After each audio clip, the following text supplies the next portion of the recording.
చలికాలం పోయి వేసవి కాలం ప్రారంభం కావడంతో తెలంగాణ రాష్ట్రంలో ఎండల తీవ్రత కొనసాగుతుంది. ఈ క్రమంలో వాతావరణ శాఖ రాష్ట్రానికి భారీ వర్షాల అలర్ట్ జారీ చేసింది.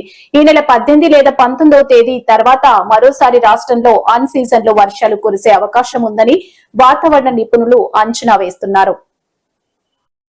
గత నెల 23, 24 తేదీల్లో కురిసిన వర్షాల కంటే ఈసారి వర్ష ప్రభావం మరింత భారీగా ఉండే అవకాశం ఉందని వారు పేర్కొన్నారు.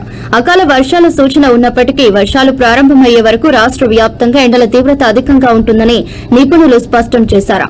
అలాగే రాబోయే రోజుల్లో రాష్ట్రంలోని పలు ప్రాంతాల్లో గరిష్టంగా 40 డిగ్రీ సెంటీగ్రేడ్ కంటే ఎక్కువ ఉష్ణోగ్రతలు నమోదయ్యే అవకాశం ఉందని, ముఖ్యంగా హైదరాబాద్ పరిసర ప్రాంతాల్లో ఉష్ణోగ్రతలు 36 నుండి 37 డిగ్రీల మధ్య నమోదు కావచ్చని వాతావరణ శాఖ అంచనా వేసింది.